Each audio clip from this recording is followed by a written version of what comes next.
This is Jackets Debrief, a show about the Columbus Blue Jackets, the National Hockey League, and part of the Hockey Podcast Network.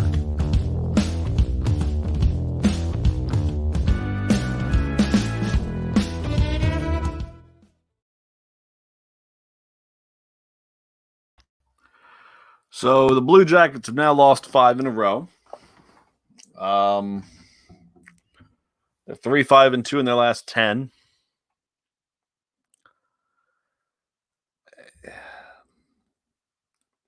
There's not good things right now. I mean,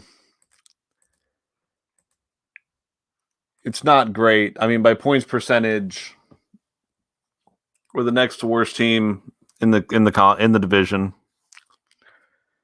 I mean, at a 457, there's what, 1, 2, 3, 4, 5, 7 teams in the league worse than us.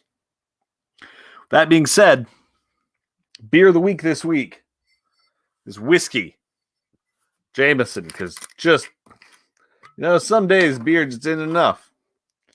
And when you're losing like this, that's what it is. Cheers, folks. Cheers.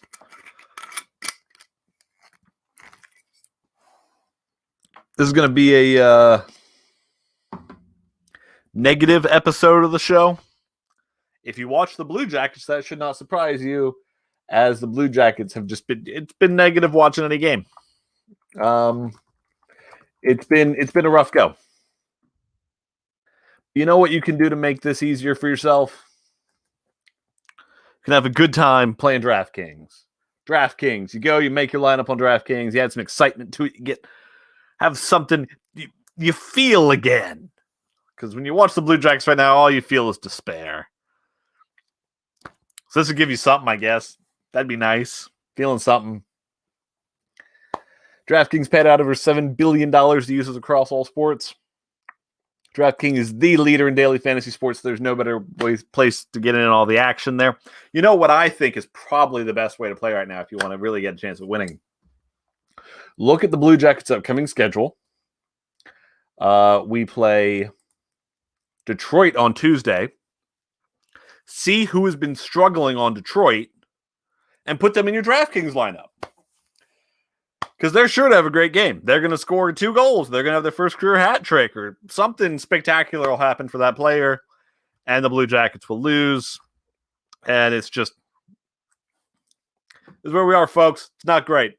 Cheers.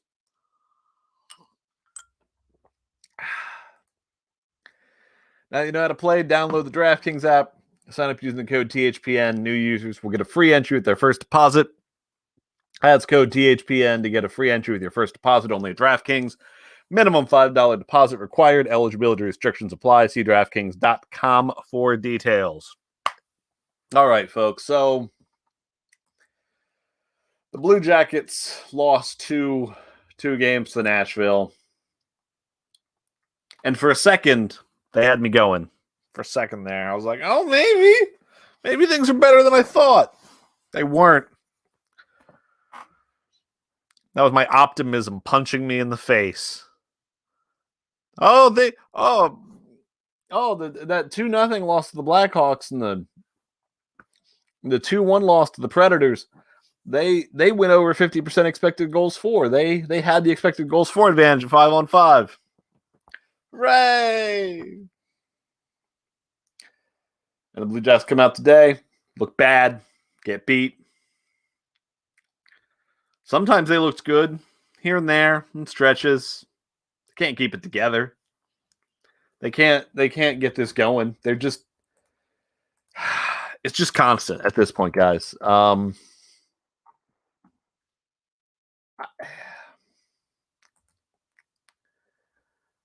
It's just kind of a constant drumbeat, and that's the real problem here. So going over these last couple of games, again, the 2-1 loss, they had their chances.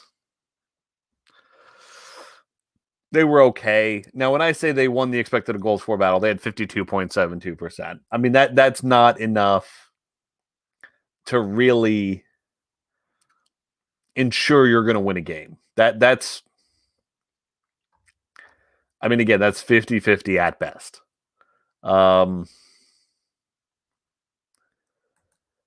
It's just not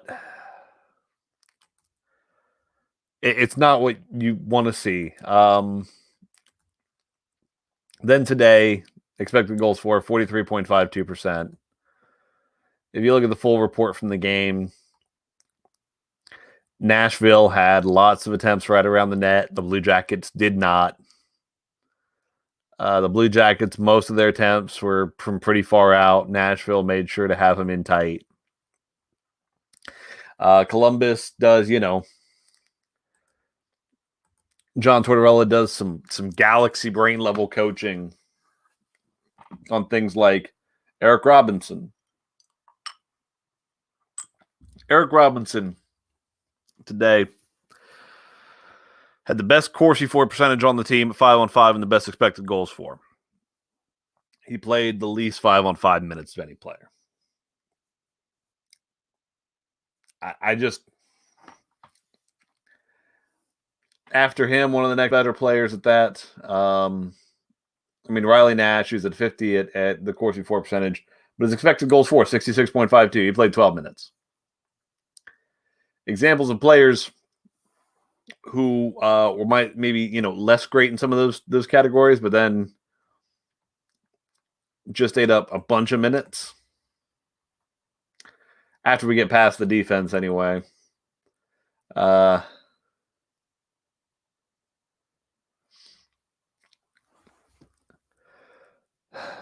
Nick Foligno, 15 minutes time on ice, under 50%, 46% there as far as Corsi for.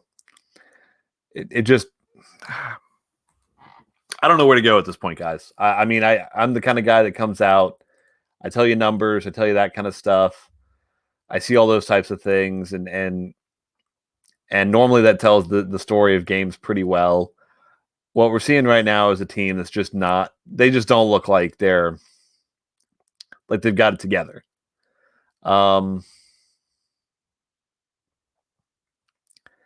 And I don't know how you fix that.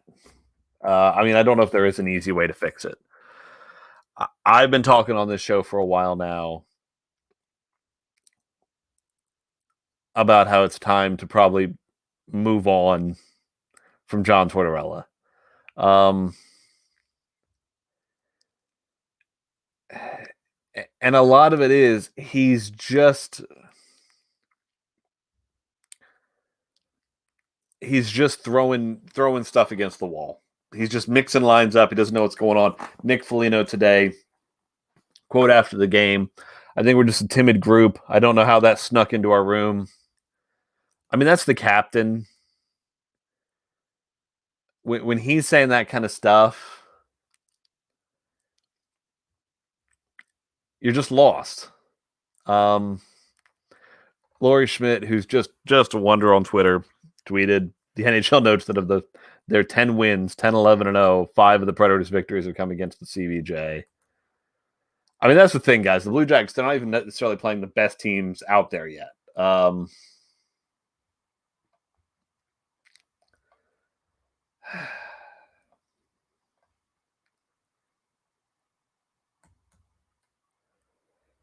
John Tortorella was asked about his, the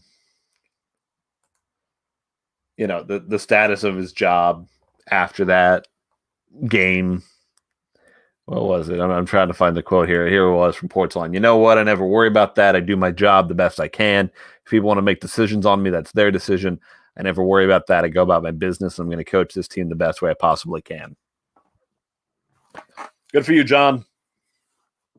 And that, I mean, there's a reality to that. He doesn't have control. If they've decided, if Yarmo makes the decision that we're done with John Tortorella, there's nothing John Tortorella can do at this point to fix that, because the seeds of what's going to happen have been sown. The team doesn't have a plan. as far as on the ice, I still think Jarmo Kekalainen's GM that has a plan and that he's a guy that you want to keep around and trust. But I don't think the coaching staff has a plan. I don't think it knows what it's doing. Goodness, this is just it's been a while since things felt this crazy in CBJ land. And I mean, here's the thing. When John Tortorella was hired to be the head coach, this team was in a totally different place. But when he was hired, there was something very similar. Remember, there was that big 7-8 game losing streak to begin the season in Todd Richards' final years that Jack is head coach. It was a year with high expectations, and then that happened. And that's kind of where we are now. That's part of what makes this so difficult as a Blue Jackets fan. Because last year, if this had happened last year, I think we just would have been like, that's how this goes.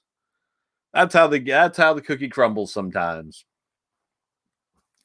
Because last year was when we lost all the players. Last year was when we didn't know what to expect. Then what does the team do? They make the playoffs. Then we go into the offseason this year.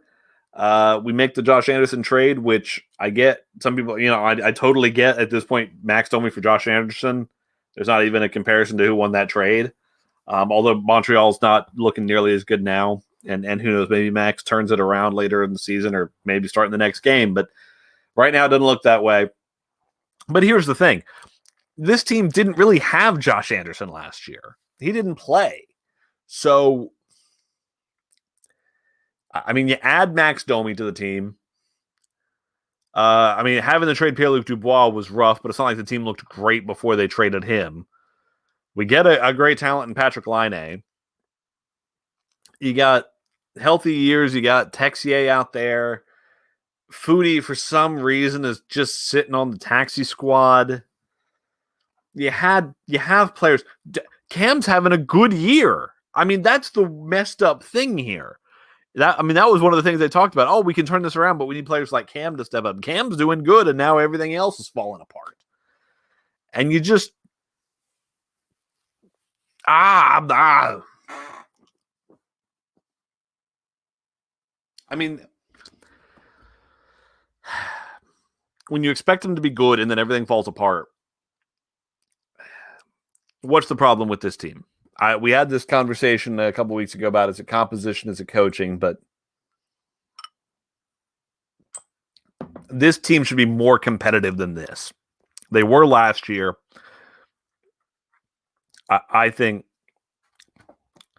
I don't know if Jarmo is going to fire Torts, but I think at this point, any day you go without doing it, it's just kind of hanging there.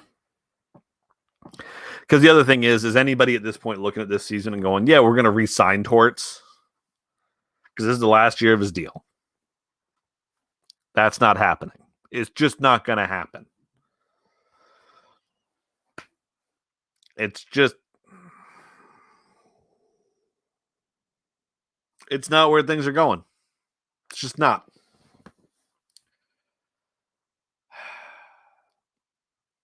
All right, we're going to hear a word from our friends of the Hockey Podcast Network. I'm going to calm down a little bit. I'm going to sip my whiskey. I don't have anything else to say to the Blue Jackets right now. Maybe we'll just talk TV shows. I don't know. We'll see what happens.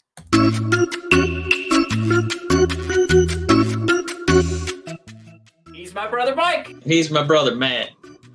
And we are the Brothers of Discussion, hosting Red Wings Rant, where tirades and impassioned pleas about your Detroit Red Wings finally have a home. In a season mired in tragedy and despair, we are here to be your audible Earl Grey, to bring joy, placidity, and perspective to one of the roughest eras in Red Wing history. We honor the past, find the positives in the present. I swear they're there. And paint the picture of what's to come in the Winged Wheels future. Paul Woods here on the radio broadcast to your Detroit Red Wings, and I'm going to play games like Who's That Pokemon? Where Matt has to try and guess quotes pulled right out of context. For Jeff Blashill, and we got to figure out who that Red Wing is. Every episode, we put ourselves in the legendary shoes of Steve Yzerman and play Be the GM, finding ways to ice a competitive team while accumulating assets for the franchise's future. We also shoot the breeze. Some of the great local and national voices in Red Wings hockey, including Ken Kell and Keith Gave, and Greg Wyshynski and Ryan Lambert. Check us out every Monday and Thursday on Apple Podcasts, Spotify, and everywhere else you listen to podcasts. And check us out live every Wednesday and Sunday for Red Wings reactions and live conversations with you on our YouTube channel, The Brothers of Discussion.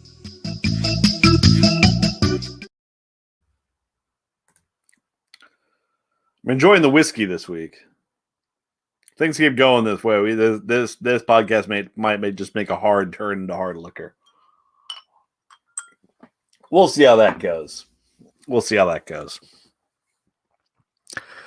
So this year, we started watching that Walker Texas Ranger show they did on CW. Like the guy Jared Padalecki or whatever they call him from Supernatural. Thought we'll give the show a try. Initial reviews, not great. Not a big fan. It's not a lot of like the characters. They're just kind of one note. There's kind of like, hey, look, I'm a nice person. I don't know. There's not a lot of depth there so far. The interaction between the characters isn't fun. I'm going to give it some time. Maybe it'll find its way. Show I would recommend you watch if you're not watching right now. Prodigal Son. Very good show. Very entertaining.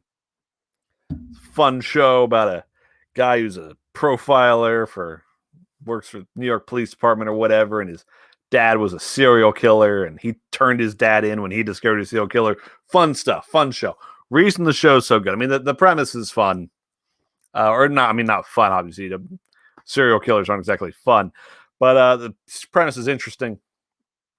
Big thing is the characters interact well together. They're different. They're varied. They have fun interactions. You got the mom, you got the serial killer dad, you got the police force. It's all a good show. It's a good show. I'd highly recommend it. Maybe that's what we'll do until the Blue Jackets get good.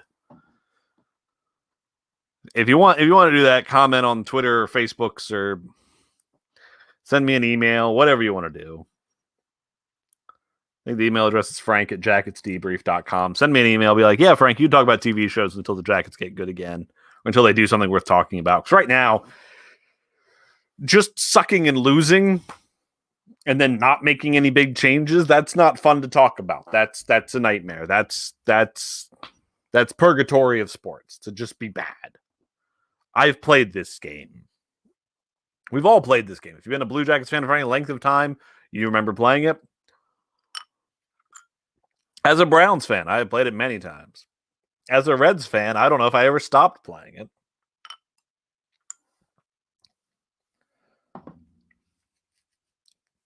The only sport I haven't had to deal with it yet is the Buckeyes as far as Ohio State football, but I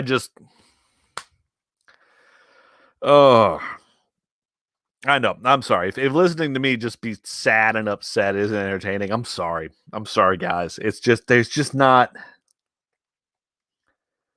only so many ways to say things like, hey, the team's not generating offensively. Hey, you've got young forwards like Liam Foudy just sitting on the taxi squad. Just throw him in the game. Literally. Just have a line of young guys and just be like, that's the wild card line. If it stinks for the game, it stinks. If it does well, it does well. The team's not winning anyway. Why not just have a line that's Foudy, Stenlund, Robinson or something, and just throw it out there and see what happens? Or Foudy, Bemstrom. I don't know. Stenlund on that one again? Doesn't matter to me. Just throw the team out there. Throw something out there. That's the part of this that is so... Like, honestly, if at this point they fire Torts and then let's say they make Brad Larson the head coach. Why? Because sure, why not? It doesn't matter. And they just say, hey, Brad, just ice the team. Ice the team in terms of thinking what will make this team better next year at this point. Because cracking back into that top four, that is going to be so hard at this point. Because here's the problem we have. Blue Jackets are 8-10-5. They have played more games than anyone else in the division, except maybe Detroit. I think Detroit's going to have one more on them. And so to crawl back up 4 spots, it's going to be over teams that are constantly playing each other. So if teams get 3-point nights, and they're never getting those 3-point nights out of division. This is a terrible year to fall behind. And maybe they get lucky because by points, they're 5th. But they're still 5 points behind Chicago, who's played 1 less game than them. That's just it. We've fallen behind. I know on the show I've talked about the Ides of March being the real telling point for the team. Maybe that's still true. I don't know, because we've got Detroit, couple at Dallas, 2 against Florida, and then 2 against Dallas. Theoretically, if maybe Chicago goes on a losing streak during this and Columbus just starts tearing through these teams, again, 2 of them against Florida, who is now one of the toughest teams in the league. And then after that, we have 4 straight against Carolina, who's very good. There's not a place to do this, guys. I'm just not feeling great about it. I mean, at this point,